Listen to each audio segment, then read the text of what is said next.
Kamusta naman po, Senator Amy? Kamusta naman po kayo? Kamusta naman po ang Senado? Mabuti naman, kaya lang kakapagod ang Senado ngayon eh. Grabe, malala. Nakakahiya na nga kasi dadalawa lang yung batas na napasa namin sa napakaraming listahan ng priority. Maliban pa sa priority, dami pang mga iba pang priority outside of the 53. Ay, pero nakita naman niyo, labis-labis ang politika. Apat ang aming Senate President sa loob ng isang taon. Tama ba yun? My goodness, grabe talaga naman. Tapos, 2 impeachment. Ayan naman. Talagang wala kaming magagawa kundi politika. Yan ang problema. Pero sa kabila ng lahat ng yan ng inyong nabanggit, ano po ang sekreto ng Amy Marcos? Bakit parang hindi naman halata sa itsura ninyo kayo stressed? Meron bang sumusunod sa inyo na makeup artist dyan sa... Wala nga eh. Wala nga akong glam team. Wala akong gana. Wala sa mood. Talaga naman. Kasi may narinig Higit sa kami- lahat, ang minority, walang pambayad. Wala. Zero-zero na yung mga kwan namin, mga project namin. Kakainis. Kahit yung binanggit sa SONA, napakadami noon project ko. Pero yung mga budget na yun, disappear na lahat. Kasi may naririnig kami dyan eh. Meron daw isang senador dyan na sinusundan ng makeup artist. Eh. O ayan naman, mga chismoso kayo, hindi nang galing sa akin. Sino yan? Sino yan? Nako Sabi Ay, nila nainggit pagka naman may, ako dyan, pag ha? may 0.01 sumusunod, ba? pag may sumusunod daw na makeup artist, ibig sabihin, mukhang impacta daw yan. Oh, ayan Impacto, naman. ha? Ang dami ng impact sa mundo, Dati tambalos-los lang, Tapos hindi Dumami daw kayo na talaga. pinapansin, ha? Ay, Hindi ikaw daw, talaga. suplada na daw. Oh, talaga naman. Kayo talaga. Pero, No comment. Ilan lang ang babae sa Senado nga? Di 5 lang yata kami, no? bahala na silang manghula kung sino yan. Oo nga, ha? ilan lang kami. 4 sa minority di ba? Pero speaking of yung Senate, Senator, ilang beses na kayo nagpalit ng Senate President, tapos may mga nangyaring gulo nitong nakaraan. Kumusta po ang Senado ngayon in terms of yung environment, security? Alam mo, hindi siya komportable. Unang-una, pagpasok mo pa lang, saan ka nakakita na sabi, talagang marami daw bomb threat, may kung ano-anong threat, nakakapraning Pagpasok mo pa lang, 6,000 yung pulis, tapos naka-barbed wire lahat, ganun. Parang hindi Senado parang papasok ka ng garrison, ano ba yun? Tapos yung mga NBI nung umpisa, sila yung nag-gatekeeper ba? Kinakalkal pati yung mga empleyado namin, ba yun? Ang gulo. Hakaasar. So pagpasok mo pa lang, tense na. Ano ba to? Ano ba to? Tapos pagdating mo dun sa itaas, hindi nagkikibuan. Dati, kahit balitaktakan, todo debate, argumento, kompleto. Pag alis naman ng plenary, tsikahan naman kami.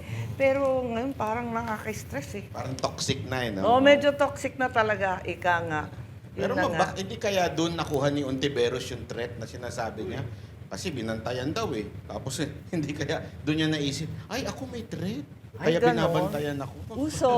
Uso ang threat. Ayun naman. Anyway, simulan na natin ang usapan. May ilang political analyst at legal expert na nagsabing nakakadismaya ang SONA ngayong taon. Sa inyong pananaw, aling mga bahagi ng talumpati ang hindi sumasailalim sumasalamin sa tunay na sitwasyon ng ating bansa? Ay, nako. Kawawa naman yung kapatid ko. Parang may alternate universe yata sa palasyo. Kung ano-ano yata rin report doon. Kunyari may accomplishment. Wala namang accomplishment. Marami kasi. Ang dami talagang pinagsasabi na nahilo ko. Siyempre, unang-una, lahat ng tao nagtatanong sa akin, bakit naging space cadet? Mag-astronaut na tayo. Nagkakamot nga ako ng ulo, ano ba yun? Na magkaka-launching pad daw sa Cagayan, kauna-unahang spaceport. Katabi pa namin sa Ilocos Norte.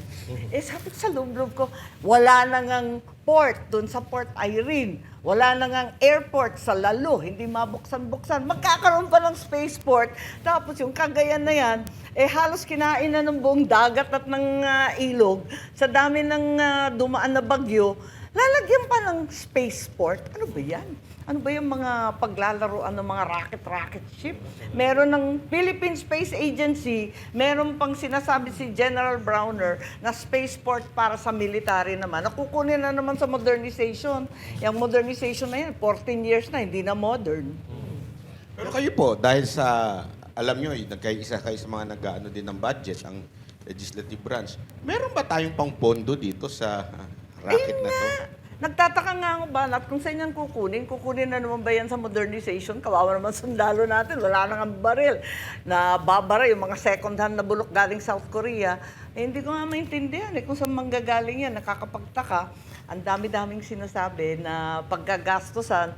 Yung malaki din na dun sa budget na mahabang debate namin, yung 84 billion nung DepEd, yung school building fund. Hindi naman nagre-report na maayos. May malabong mga report na yung 40,000 daw na pinangako, nasa 23,000 na daw yung tapos. Pero pag tinanong mo sa DepEd, wala pang 1,000 ang natatapos sa taong ito.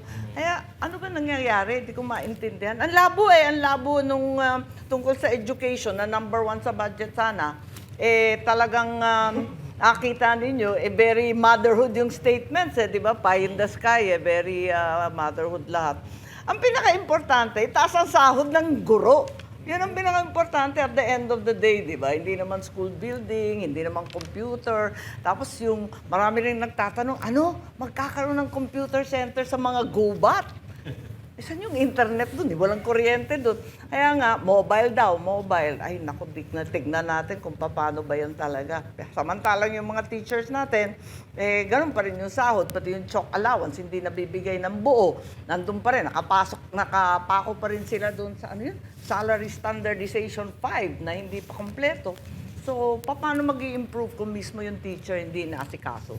Pero may nasabi siya tungkol sa teacher, Senator Amy, na walang teacher na magre-retire na teacher 1. Well, sana, hopefully, pero alam naman natin na marami pa ring teachers na hindi na po promote at yung promotion na politika na rin eh.